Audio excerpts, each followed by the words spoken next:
Olá, hoje nós abrimos o programa falando de um título dado a Jesus, que temos ensinado aqui no programa Na Mira da Verdade, mas que muitos somos criticados.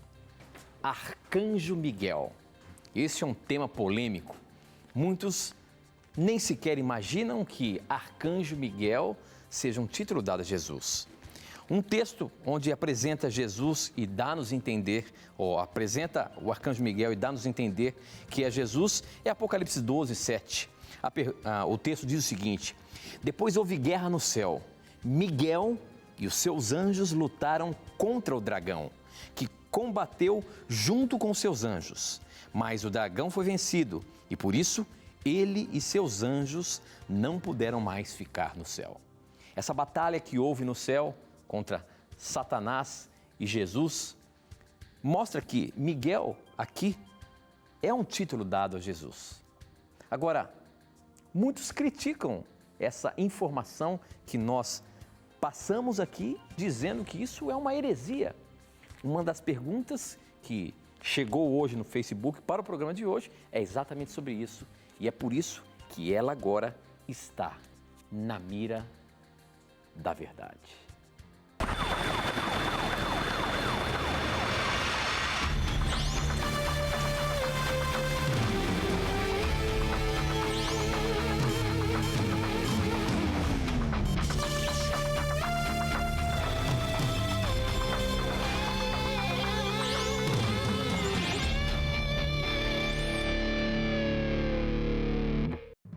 Olá, seja muito bem-vindo. Estamos começando mais um programa Na Mira da Verdade e a partir de agora já nos conectamos com o Brasil e o mundo através das ondas do rádio, da internet e da TV Novo Tempo, espalhado pelo nosso país. Onde quer que você esteja, sinta-se abraçado. É um prazer muito grande estar entrando aí na sua casa para juntos estudarmos a Palavra de Deus.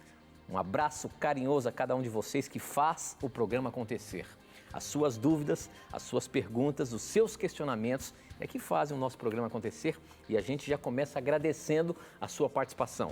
Se você está assistindo aí pela primeira vez, esse é um programa de perguntas e respostas bíblicas que você pode fazer ao vivo. Estamos ao vivo aqui pela TV Novo Tempo, pela Rádio Novo Tempo e pela internet também. E você pode participar mandando as suas dúvidas para a gente e todas elas serão respondidas de acordo com a palavra de Deus. Mas uma pessoa está na mira e ela tem que responder baseando-se neste livro. É ele, professor Leandro Quadros. E aí, professor? Preparado mais uma vez? E aí, meu amigo, tudo tranquilo? A gente já começa quente hoje, então se cuida aí, velhinho. Vou me cuidar, rapaz. E antes, vou mandar alguns abraços para alguns amigos. Primeiro abraço vai para uma amiga, a Lídia Kemper. Eu perguntei há pouco para ela assim, como é que é a pronúncia do teu sobrenome? E ela falou, é Kemper. Eu perguntei assim, mas ela, por que tu perguntou? Porque eu tenho receio de falar sobrenome de gente chique, eu não sabia pronunciar direito. Então, tô brincando, é uma amiga querida que mora em Curitiba. Que Deus abençoe a você, Lídia, tuas filhas, teu esposo e toda a tua família. E um outro abraço aqui vai para Neemias e Rita e para toda a Igreja Adventista de Ipuiuna, Minas Gerais. Que Deus guarde a vocês. E o último abraço, Tito, vai para Maria Catarina. Ela mora em Santa Rita, Minas Gerais. É uma irmã que gosta muito do programa Na Mira da Verdade e que, graças a Deus, tem aprendido muitas coisas por meio do programa. Que Deus abençoe a todos vocês. Muito bem, professor. Nós estivemos esse final de semana em uma cidade aí do sul de Minas, Pouso Alegre, e fomos muito bem recebidos na cidade. Queria mandar um abraço especial para todo o pessoal aí de Pouso Alegre, da região que esteve prestigiando aí o programa Na Mira da Verdade, ao vivo, em um grande auditório da Faculdade de Medicina lá naquela cidade. Obrigado a você que compareceu, participou do programa. Mais um abraço especial para o seu Otaviano, a dona Clemência, todos os seus filhos, seus 11 filhos aí, que nos receberam em casa com tanto carinho. Um abraço especial a você, Isaac, e a todos que estiveram com a gente aí, né? E que Deus possa abençoá-los ricamente, tá bom? Obrigado pelo carinho de sempre. Professor Leandro Quadros, depois dos agradecimentos e abraços, a gente tem que começar quente. A questão é sobre o Arcanjo Miguel. E olha só a tese que foi feita para colocar essa pergunta no ar, meu amigo. Quem mandou isso no Facebook foi o Carlos Silva. Sua pergunta está no ar. E ele diz o seguinte: um pastor afirmou em um vídeo que a passagem defendida sobre o arcanjo Miguel sendo Jesus é uma heresia. Ele diz que ter anjos, ou melhor, ser anjo não é, anjo não é Jesus, nessa passagem bíblica. Porque, segundo ele, até mesmo Satanás tinha os seus anjos. E ele usa Mateus 18:10, professor, vá anotando os textos aí. Mateus 18:10, para falar sobre anjos. Ele questiona também o verso 7 que nós lemos no início do programa de Apocalipse, dizendo que Jesus não precisaria dos anjos para derrotar Satanás, já que em Mateus 28:18 diz que todo o poder foi dado a Jesus, tanto no céu como na terra. Ele também defende que Miguel não é Jesus porque nós temos, não é Jesus. Por que nós temos que usar o nome, ou melhor, não é Jesus porque nós temos que usar o nome de Jesus para expulsar os demônios e não o nome de Miguel. Ele ainda diz que a vitória no céu foi do povo de Deus e não de Cristo. Contudo, ele afirma que os adventistas do sétimo dia creem que Miguel é Jesus porque a senhora Ellen White, em seu livro Primeiros Escritos, na página 164, defende que Cristo desceu para ressuscitar Moisés e que antes que Satanás se aproximasse do corpo de Moisés, Miguel o ressuscitou. Ele disse que foi uma falsa visão dela, porque, de acordo com Colossenses 2:18, fala para não acreditarmos em visões ou cultos de demônios. Ele afirma que em Daniel 10:13, que fala sobre Miguel, diz que se refere a outros seres no céu, com o mesmo nível de autoridade que Miguel. E disse que Cristo criou principados e potestades, como está em Colossenses 1:16. Ele vai formando a tese aí. E para encerrar, ele afirma que o corpo doutrinário da Igreja Adventista do Sétimo Dia é uma heresia, porque a Bíblia não permite que a mulher ensine ou fale na igreja. Pelo amor de Deus, me explique sobre essas passagens que falam de Miguel. Tenho aprendido muito com o Na Mira da Verdade. Moro em Manaus. Carlos, sua pergunta está na mira. Professor, você viu a tese que foi montada aí com os vários textos para provar de que é uma heresia essa questão de colocarmos de pé de igualdade o arcanjo Miguel e Jesus. O que é isso, meu amigo? Veja, primeiramente, existe muita desinformação no meio religioso sobre esse assunto. Eu vou ser bastante sincero, quando eu recebo esse tipo de acusação, não é, de que o adventismo é sectário porque aplica o nome Miguel a Cristo, eu fico bastante chateado com isso porque eu percebo que a ignorância muitas vezes é cultuada pelas pessoas. Por quê? As pessoas não estudam devidamente antes de afirmarem algumas coisas. E isso é um problema que nós enfrentamos muito, especialmente aqui no nosso país, né? As pessoas falam daquilo que não sabem. Por exemplo, quando ele alega que o adventismo é sectário por crer que Miguel é um título aplicado a Cristo, para ele ser um mínimo coerente, ele tinha que dizer o mesmo de outros autores protestantes. Então, por exemplo, tem autores protestantes que não têm nada a ver com o adventismo, que creem que o nome Miguel é um título aplicado ao Deus Jesus Cristo. Então, vou lhe dar aqui alguns exemplos. Matteo Henry, que inclusive tem o seu comentário publicado pela CPAD, Casa Publicadora das Assembleias de Deus.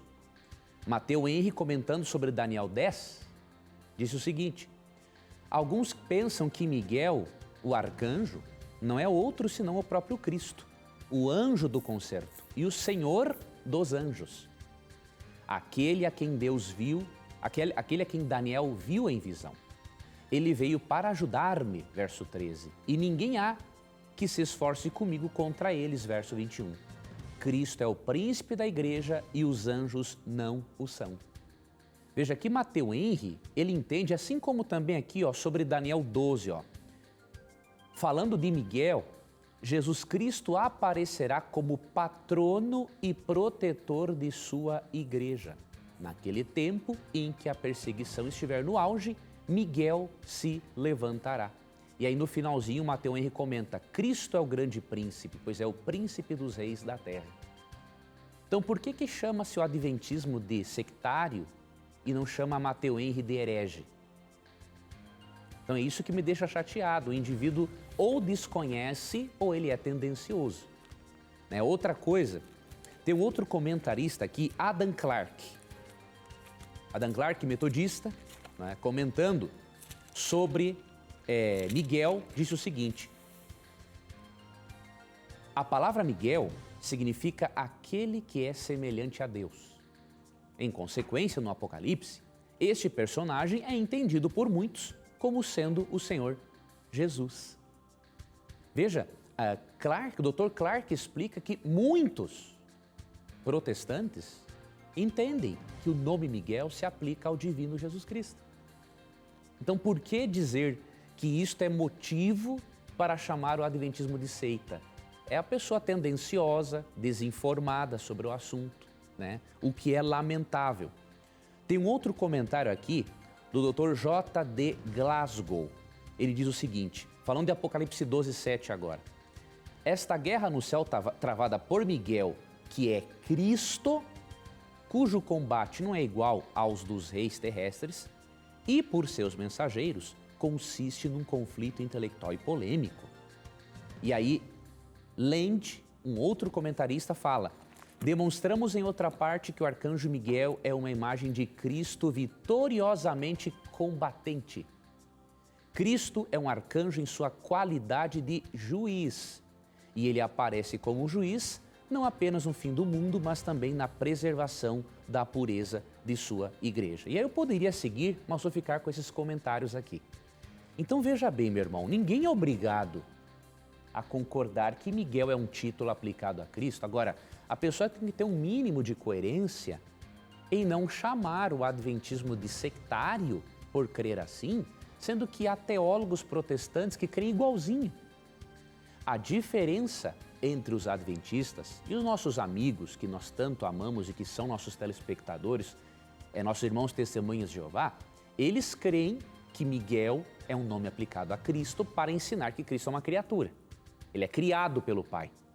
Nós, adventistas, e esses demais teólogos protestantes, entre outros, nós só cremos que Miguel é um título aplicado a Cristo na sua função de combatente contra Satanás. O nome Miguel, ele é um desafio, e ele significa quem é como Deus. Ele é um desafio de Cristo à pretensão de Satanás de querer ser igual a Deus. Se você ler Isaías 14, 12 a 14, você percebe que Satanás cobiça subir nas mais altas nuvens e ser semelhante ao Altíssimo. No conflito cósmico, Cristo assume este nome, Miguel, para desafiar esta pretensão de Satanás. Um outro detalhe, Cristo é o Criador dos anjos, ele não é uma criatura. Entretanto, por ser o Criador, por ser o mensageiro de Deus Pai à humanidade, Cristo é chamado na Bíblia diversas vezes de anjo do Senhor. Se você ler Êxodo capítulo 3, o anjo do Senhor, ou anjo de Yahvé, ele é identificado com o próprio Yahvé. Não está dizendo que Cristo é uma criatura, simplesmente ele é o mensageiro da divindade. É a segunda pessoa da divindade responsável por ser o mensageiro direto de Deus Pai e de Deus Espírito Santo. A alegação de que Cristo não poderia estar guerreando contra Satanás e seus anjos, em Apocalipse 12:7, é uma alegação falsa, porque ela tem como base uma compreensão equivocada do conflito cósmico. Como se Deus, por ser todo-poderoso, ele não tivesse que, em algum momento, entrar num conflito direto com Satanás. Ele teve que fazer isso. Por quê? Você sabe que quando o mal surgiu, os anjos nem sabiam da essência do mal. Então, obviamente que quando Cristo entra em conflito com Satanás, ele assume a sua postura de chefe dos anjos. E ali, como um deles, ele combate e expulsa Satanás. Nós não podemos crer que Miguel seja simplesmente o nome de uma criatura, porque aqui em Mateus 16, 23, por exemplo, olha o que Cristo disse. para Pedro quando Pedro estava sendo usado por Satanás. Arreda, Satanás, tu és para mim pedra de tropeço, porque não cogitas as coisas de Deus e sim das dos homens. É muito difícil crer que Satanás fosse uma pedra de tropeço para um anjo. Olha, Miguel e seus anjos pelejam contra o dragão e seus anjos. Ou seja, a pedra de tropeço, não é? Para Satanás foi Miguel. Agora aqui a pedra de tropeço para Jesus é Satanás. É óbvio. Se Satanás é uma pedra de tropeço para Cristo desde sempre, é óbvio, foi Cristo quem combateu contra ele na sua função de chefe dos anjos. Foi Cristo que combateu com ele no céu. Um outro detalhe importante. O termo arcanjo significa, ele vem de uma raiz, arquê, que ela significa soberano, autor, não é? E Cristo é chamado de soberano e autor. Ele é autor da criação, ele é Deus. E o fato de Cristo ser chamado de príncipe, isso também é uma prova muito forte de que o título Miguel é aplicado a Cristo. Vou ler 2 textos para você. O primeiro deles, Atos capítulo 5, verso 31, diz assim: Deus, porém, com a sua destra, o exaltou a príncipe e salvador, a fim de conceder a Israel o arrependimento e a remissão de pecados. Por que eu estou dizendo que Cristo é príncipe? Para lhe mostrar que o príncipe do exército do Senhor no Antigo Testamento é Jesus. Não é uma criatura. Então, olha o que diz Josué capítulo 5. Ó. Josué 5, vamos ler do 13 em diante. Estando Josué ao pé de Jericó, levantou os olhos e olhou. Eis que se achava em pé diante dele um homem que trazia na mão uma espada nua. Chegou-se Josué a ele e disse-lhe: És tu dos nossos ou dos nossos adversários? Respondeu ele: Não, sou o príncipe do exército do Senhor e acabo de chegar. Então Josué se prostrou com o rosto em terra e o adorou. Veja, não era um simples anjo que estava aqui conversando com Josué.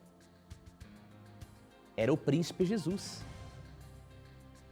O adorou e disse-lhe: Que diz meu senhor a seu servo? Respondeu o príncipe do exército do Senhor a Josué: Descalça as sandálias dos pés, porque o lugar em que estás é santo. E fez Josué assim.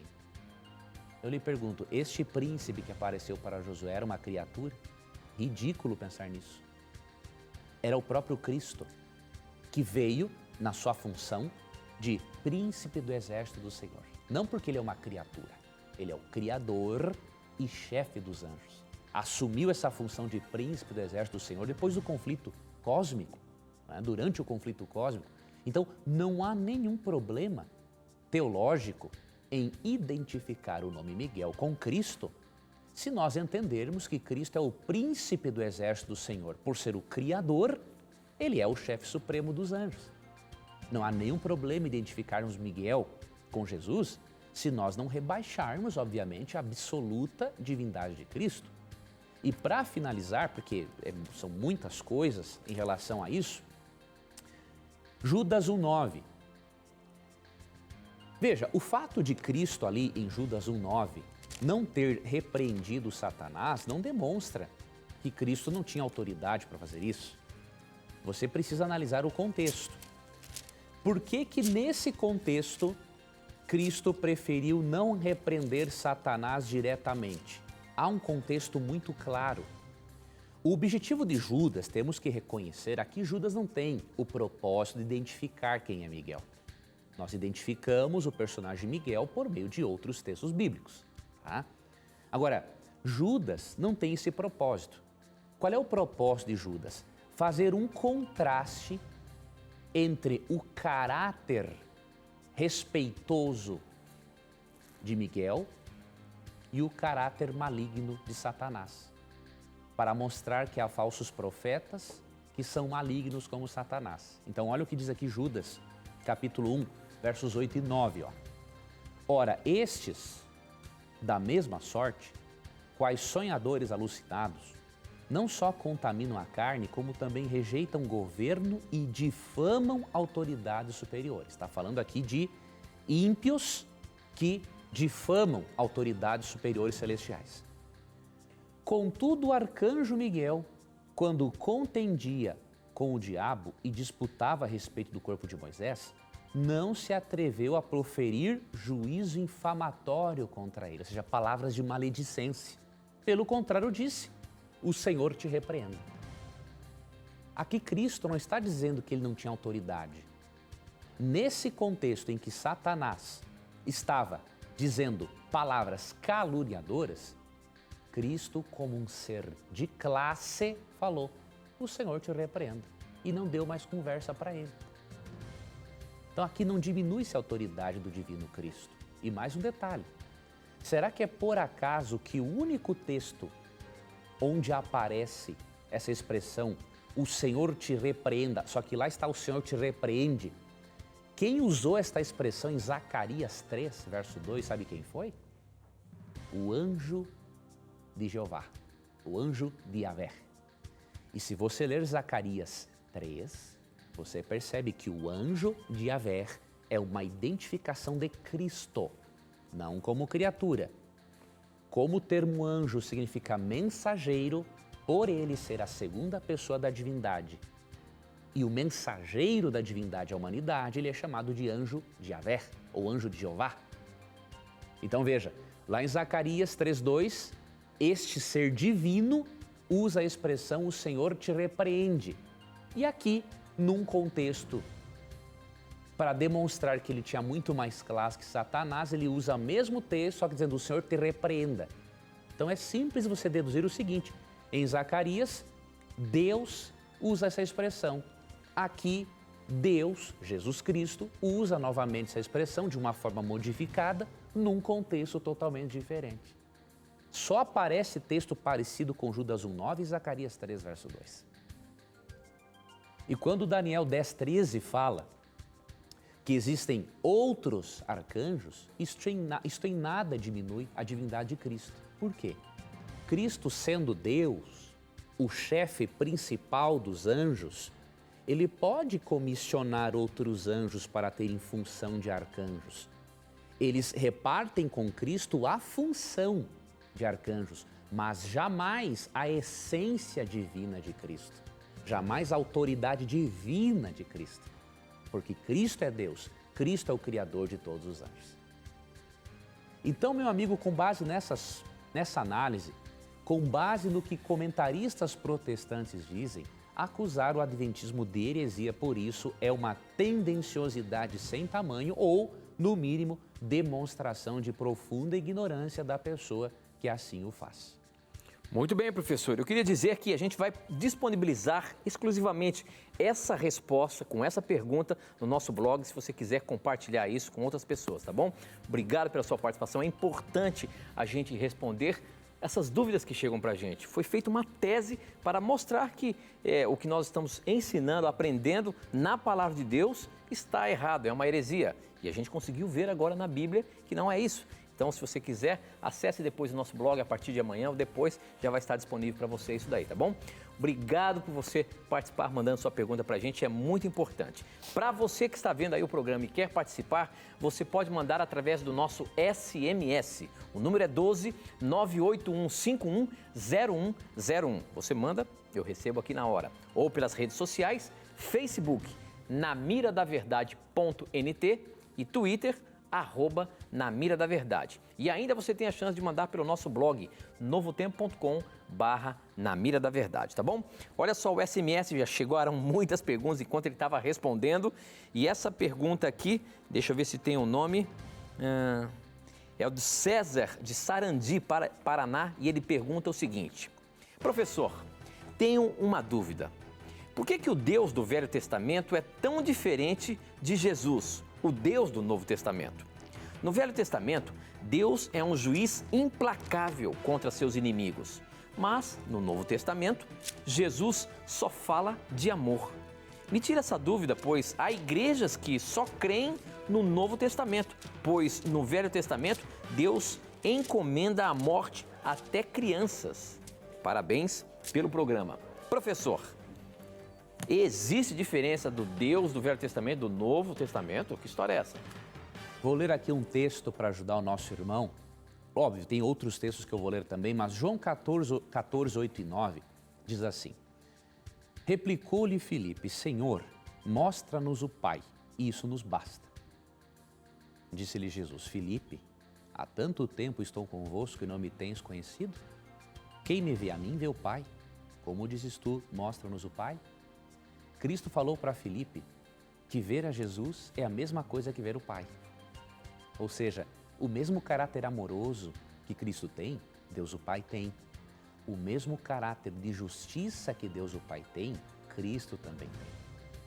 O detalhe é que nós precisamos analisar os juízos de Deus no Antigo Testamento à luz do amor, da misericórdia e da paciência divina revelados no Antigo Testamento.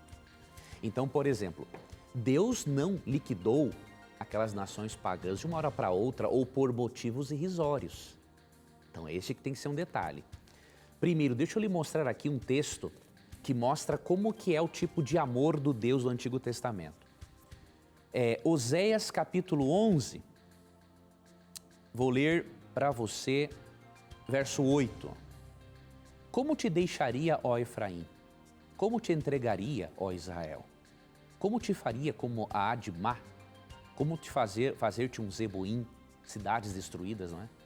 Meu coração está comovido dentro de mim. As minhas compaixões a uma se acendem. O Deus do Antigo Testamento se revela assim. Um Deus cujo coração está comovido e cujas compaixões se acendem uma a uma.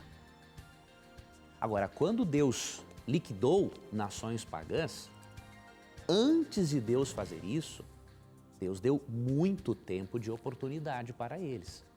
Por exemplo, em Gênesis 15, verso 16, quando Deus promete a terra de Canaã para Abraão, aqui Deus menciona mais quanto tempo ele daria para os cananeus se arrependerem.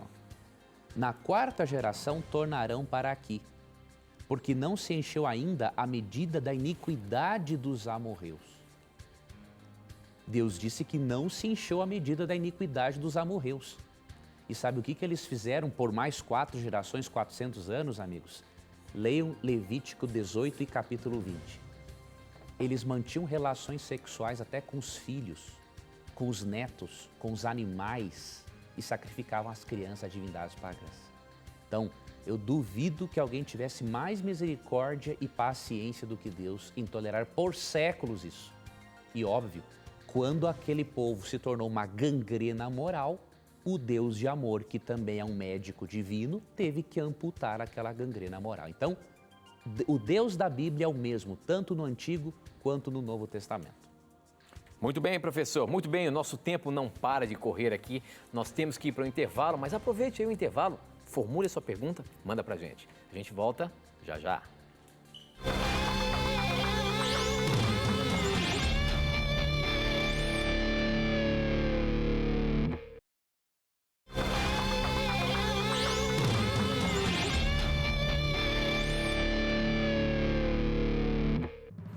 Já estamos de volta, agora são 9 horas e 34 minutos, estamos ao vivo aqui pela TV Novo Tempo. Este é o programa Na Mira da Verdade, um programa de perguntas e respostas bíblicas. Se você tiver a coragem de perguntar, a Bíblia tem a coragem de responder. Participe, mande as suas dúvidas pra gente através do nosso SMS, o número é 12 981510101. Anote aí rapidinho, 12 981510101 ou pelas redes sociais e blog.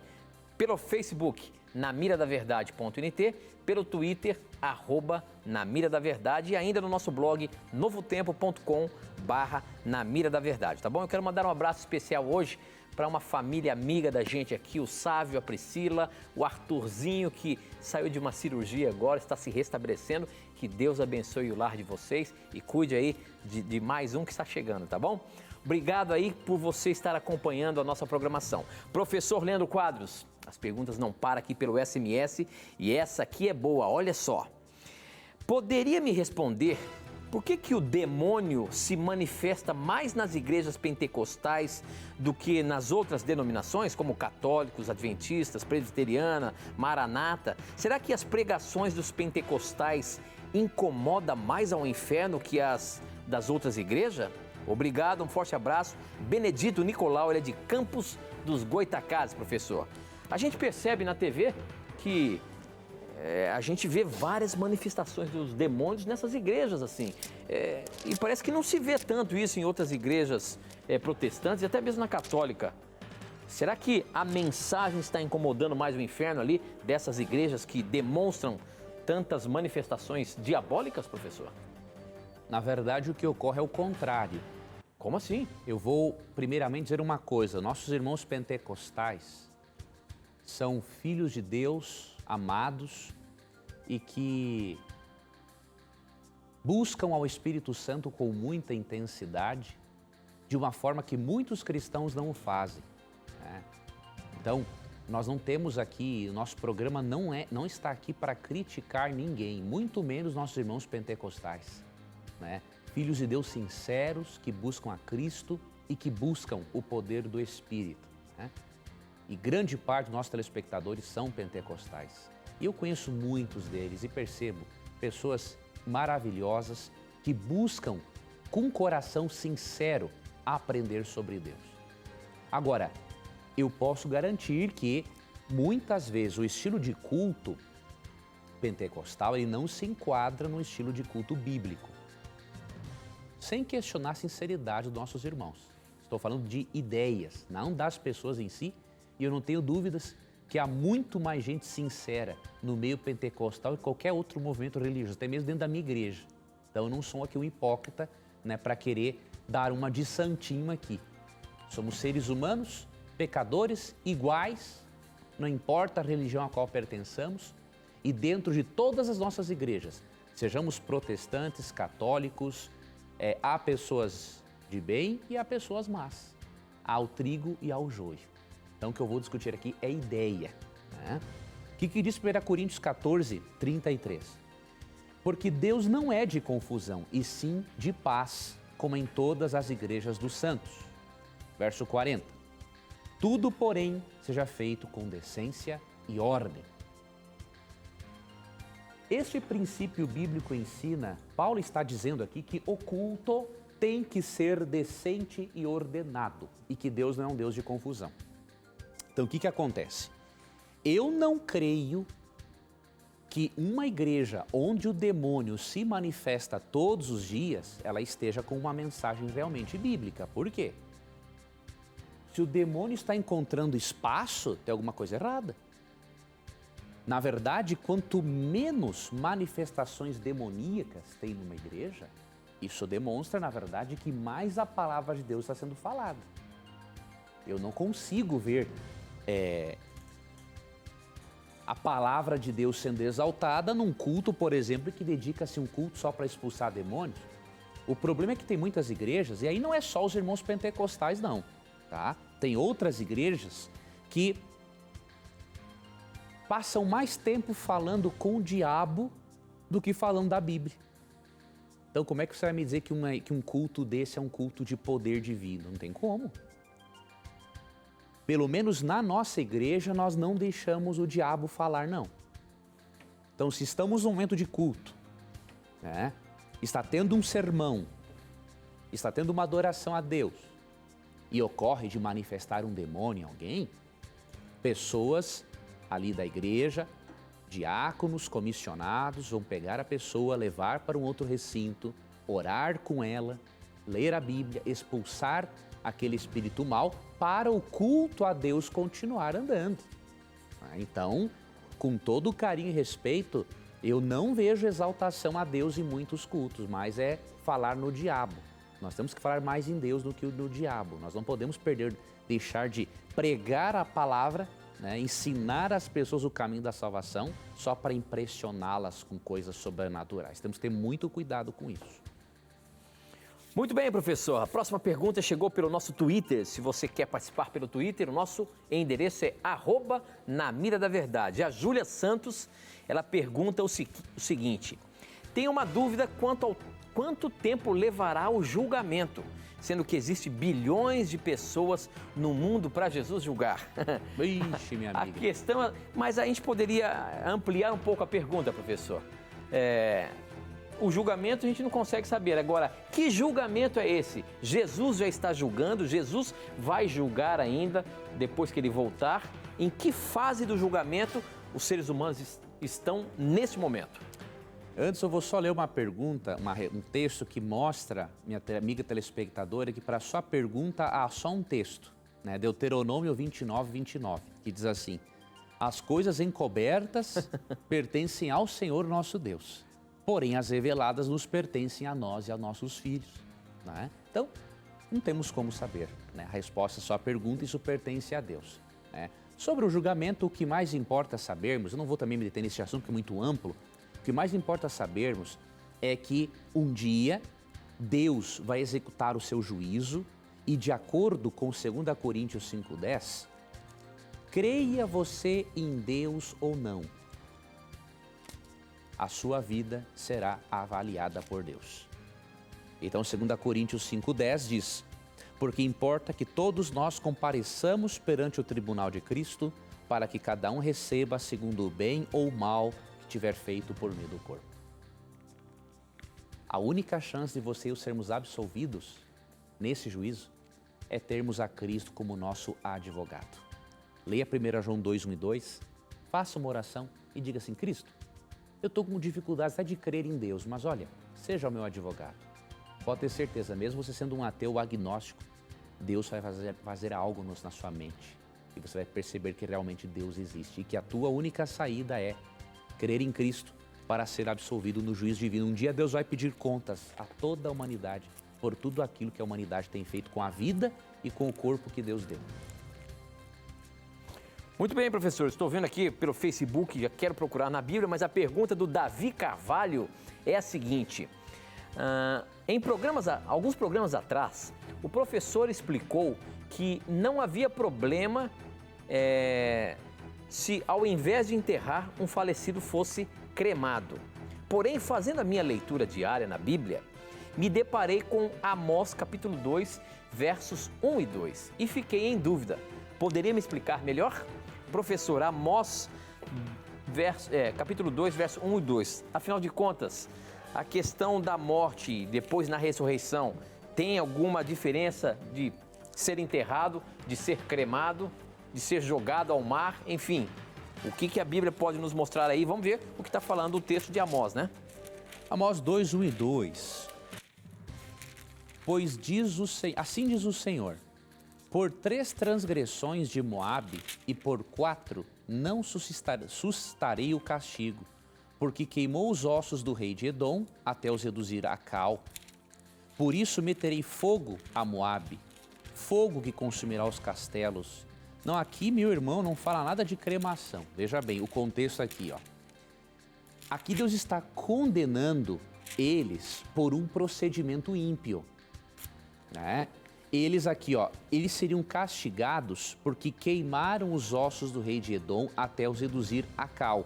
Deus não está aqui condenando a cremação em si, mas a atitude ímpia deles. Então, é importante analisarmos o contexto.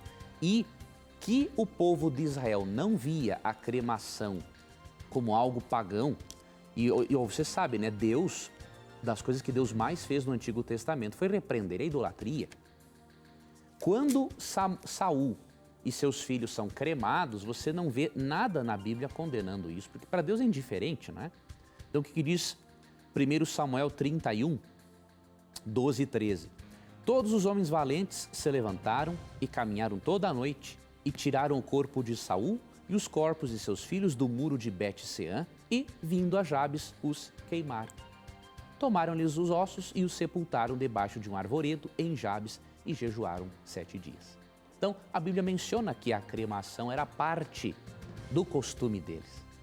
Amós é um outro contexto e, por isso, precisamos ler a Bíblia no seu contexto para entendermos realmente o que a mensagem bíblica está nos dizendo. Muito bem. Próxima pergunta. Essa pelo nosso blog. Quem mandou foi o Carlos Correia. Você tem várias formas de participar do nosso programa. Pelo nosso blog, novotempo.com/Na Mira da Verdade. Além de você poder mandar suas perguntas, você vai ver os vários posts que colocamos ali sobre os assuntos que falamos e apresentamos aqui. Essa semana, ontem, o professor Leandro Quadros colocou um texto sobre a questão dos escravos que nós falamos no programa passados aqui e que falamos que ia ter no nosso blog. Se você quer saber um pouco mais sobre a salvação dos escravos, o que é dito ali, entra lá no nosso blog, novotempo.com/Na Mira da Verdade, tá bom? Bom, a pergunta do Carlos de Curitiba é a seguinte: parabéns pelo programa, assisto todos e tenho aprendido muito. Que Deus te abençoe, meu amigo. Juntos aprendemos a palavra de Deus. Espero que a minha pergunta seja pescada hoje. Foi pescada. A dúvida dele é o seguinte: quanto ao livro de Jó 14:5, os dias do homem estão determinados. Tu decretastes um número de seus meses e estabeleceste limites que ele não pode ultrapassar. Isso na nova versão, nossa nova versão internacional. Nova versão, né? Esse texto está afirmando, a NVI, esse texto está afirmando que Deus determina quando nascemos e quando vamos morrer. E ele determina o dia e a hora? Professor, esse texto de Jó está dizendo de que Deus determina o dia que nascemos e o dia que morremos? Então, supostamente entendemos que somos predestinados a viver e a morrer no tempo de Deus? Nós temos que ter muito cuidado com a forma como lemos alguns textos bíblicos, né? Por quê? Quando a Bíblia fala aqui em Jó que Deus conhece os nossos dias e determina nossos dias, obviamente Deus tem planos para nós. Deus tem sonhos para nós. Deus sabe o tempo da nossa vida. Agora, a onisciência de Deus não tira a nossa liberdade de escolha. Deus é onisciente, mas Ele permite que eu escolha ter os planos dele na minha vida ou não. Vou te dar um exemplo. Um caso assim para você analisar e refletir nisso. Você acha que Deus define, por exemplo, o Leandro vai morrer de câncer, o Tito vai morrer de um acidente de carro, o pastor Antônio Tosses, da Novo Tempo, né, vai morrer de velhice. Aí o diretor financeiro da Novo Tempo vão dar um tiro na cabeça dele. Por favor, né? Eu acho que Deus predestina as pessoas assim, Deus não faz assim. Então o que acontece? Deus tem planos bons para nós.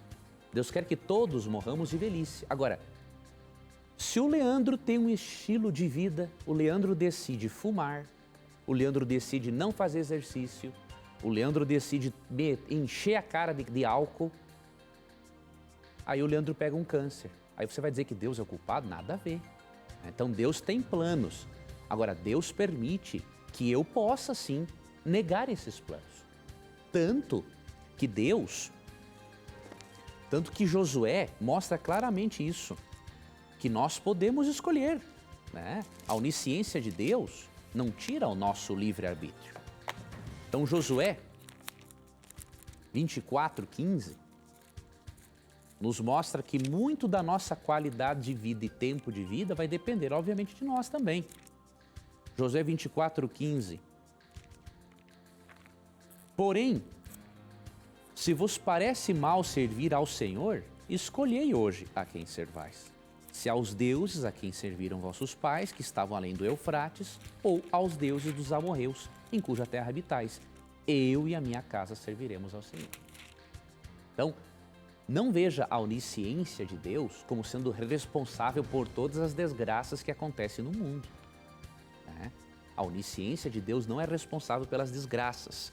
Nós vamos ter muito cuidado com isso, porque há muitas pessoas, mesmo que bem intencionadas, que ao defenderem a soberania de Deus, acabam ensinando um Deus pior do que o diabo. E por isso que alguns acabam até preferindo o ateísmo, né? Como é que o cara vai crer num Deus que odeia o sacrifício infantil, mas ele predestinou que um dia os pagãos sacrificassem as criancinhas? Então, Qualquer um, até eu viraria ateu se o Deus da Bíblia fosse assim. Graças a Deus que o Deus da Bíblia não tem nada a ver com esse Deus psicopata que é muitas vezes apresentado no meio religioso, infelizmente.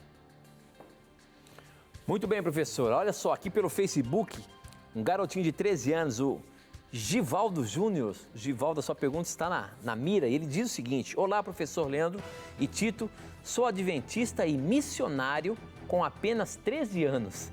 E eu tenho uma pergunta que é mal interpretada por várias pessoas, mas já expliquei em estudos bíblicos, só que queria que vocês esclarecessem a pergunta mais especificamente. 1 Tessalonicenses 5:1, parece que Paulo sabe quando vai ser a volta de Jesus. Esclareça. Eu soube esclarecer, mas quero mais específico com vocês. Um grande abraço. Olha aí, professor, um jovenzinho de 13 anos, eu fico super feliz quando vejo os jovens, os adolescentes aí ensinando a palavra de Deus, se aprofundando na palavra de Deus, no conhecimento. E nós precisamos mais disso, pessoas que se interessem mais por esse livro sagrado. Hoje nós estamos num tempo em que nós dependemos da palavra de Deus para poder vencer as tribulações do dia a dia e estarmos firmados no caminho do Pai que vai nos levar até o céu. Professor, a pergunta dele, baseada nesse texto de 1 Tessalonicenses 5, é o seguinte: irmãos, vocês não precisam que eu lhes escreva a respeito de quando e como essas coisas vão acontecer. Então esse trecho falando da volta de Jesus, mais à frente a gente percebe, mas dá a entender de que ele supostamente sabia. E ele quer uma explicação melhor sobre o texto, professor. Realmente, meu jovem, os apóstolos viveram na expectativa do retorno de Cristo. Para eles, Cristo viria nos dias deles. Aqui, por exemplo, você pode pegar no seu estudo bíblico, 1 Tessalonicenses 4:17, um pouquinho antes, olha o que Paulo diz, depois nós, os vivos, os que ficarmos, seremos arrebatados juntamente com eles entre as nuvens para o encontro do Senhor nos ares. E assim estaremos para sempre com o Senhor. Veja, Paulo tinha a confiança de que ele estaria vivo quando Cristo voltasse. Passou-se um tempo e Deus revelou para Paulo que não ia ser assim. Óbvio, Deus não ia ser um estraga-prazer, né? Eles viviam na expectativa do retorno de Cristo. Já pensou Deus aparecer, que ele disse assim: Paulo, infelizmente eu não vou vir na sua geração. Então Deus deixava com que eles alimentassem esperança na volta de Cristo. Chegou o momento em que Deus viu que era oportuno, e aí Paulo, em 2 Timóteo 4:8, ele já percebe que ele iria receber a coroa da justiça, a salvação, depois de ser ressuscitado. E aí ele diz assim, quanto a mim, olha o verso 6, estou sendo já oferecido por libação, e o tempo da minha partida é chegado. Aqui ele já viu que ele não ia viver até Cristo voltar. Combati, mas ele não desanimou por isso, e nós também não devemos animar. Combati o bom combate, completei a carreira, guardei a fé. Já agora a coroa da justiça me está guardada, a qual o Senhor reto juiz me dará naquele dia. E não somente a mim, mas também a todos quantos amam a sua vida. Então explique mesmo, meu jovem.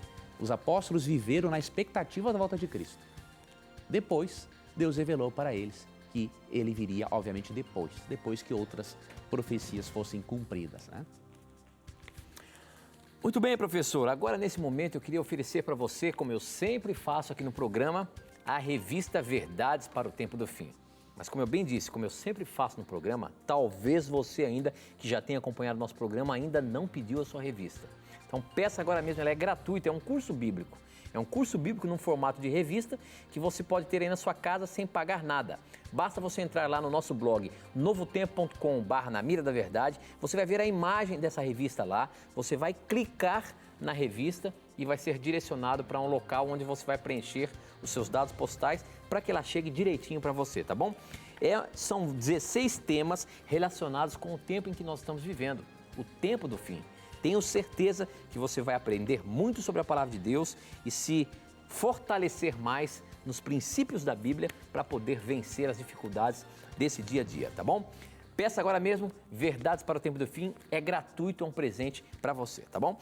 Agora, professor, eu queria só aproveitar e mostrar os nossos amigos que vieram ver a gente aí no programa de hoje. Eu queria mandar um abraço todo especial para todos eles. Dá um tchauzinho para a gente aí.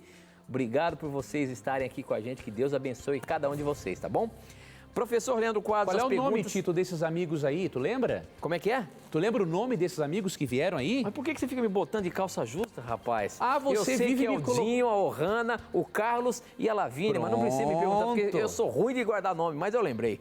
Você me colocou na mira, agora eu te coloquei. Me cobrei de você. Muito bem, muito bem. Obrigado pelo carinho de vocês aí que vieram nos acompanhar no programa ao vivo, tá bom? Bom, próxima pergunta chegou pelo nosso SMS. Deixa eu ver aqui se tem o nome da pessoa. Não tem. A pergunta é a seguinte: a paz do Senhor a todos. Tito, eu tenho congregado, ou melhor, eu congrego na Igreja Presbiteriana Renovada. E há um tempo eu venho orando para que Deus venha libertar meus filhos. E tenho feito isso incessantemente. Ou seja, não peço outra coisa. É correto eu insistir em minhas orações? Como devo pedir a Deus? A questão é da insistência na oração, professor. A mãe pede pelos seus filhos, insistentemente. Tem algum problema a minha oração ser repetida por determinado assunto que eu quero, que eu preciso de Deus? Não, pelo contrário. O que Jesus condena, querida irmã, ali em Mateus capítulo 6, são as chamadas vãs repetições, né? Agora, você orar insistentemente sobre um assunto, demonstrando a Deus que você realmente quer aquilo, não tem problema algum, você deve sim orar. Agora, além de orar, eu recomendo que você adote algumas posturas. Eu não sei do que, né, que os seus filhos precisam ser libertados ou libertos, mas seria importante nós termos maiores informações para, quem sabe, a gente poder até te dar um aconselhamento maior, né, melhor, com mais detalhes.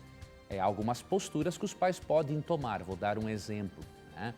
Então, se os filhos estão no mundo das drogas, os pais, além de orarem, têm que tomar uma postura, buscar ajuda especializada, conversar com profissionais, né? Não estou dizendo que é o caso dos seus filhos, como eu não sei, só estou dando um exemplo. Então, a oração são as chaves, como diz Ellen White, para abrirmos os celeiros dos céus, onde há bênçãos sem medidas. Só que todo milagre é o resultado da combinação do esforço divino com o poder, do esforço humano com o poder divino. Então você deve sim continuar orando, mas combine o poder divino com algumas atitudes humanas, da sua parte, obviamente, para que o milagre realmente aconteça. Bom, então, leia Mateus 7,7, Jesus fala assim: pedi e dar-se-vos-á, buscai e achareis, batei e abrir-se-vos-á. Então, ore, mas também tome algumas posturas, algumas atitudes necessárias para ajudar seus filhos. Muito bem, professor. Eu quero agradecer muito a você, meu irmão, das mais diversas denominações religiosas que participam do programa aqui. Um abraço especial a você que faz o programa acontecer. Nós, aqui no programa Na Mira da Verdade, o que queremos apresentar é a palavra de Deus. Nós não queremos falar mal de nenhuma denominação religiosa, mas o que a palavra de Deus nos orienta com as perguntas que chegam para a gente aqui. Obrigado pelo carinho da sua audiência, obrigado por juntos estarmos aqui para aprender a palavra de Deus, viu? Professor, infelizmente o nosso tempo acabou, não consigo colocar mais nenhuma pergunta na mira, mas eu te espero quarta-feira que vem com mais perguntas aqui no programa. Até quarta, amigo Tito. Deus te abençoe, espectador e ouvinte. Obrigado por suas perguntas. E sempre lembre-se de uma coisa, que aqui neste programa, sempre que você tiver a coragem de perguntar, a Bíblia terá coragem de lhe responder. E aqui no Beco você já sabe, talvez a sua dúvida esteja em um beco sem saída. Ela vai estar na mira da verdade e a resposta vai estar clara para você. Que Deus lhe abençoe. Até o nosso próximo encontro. Tchau.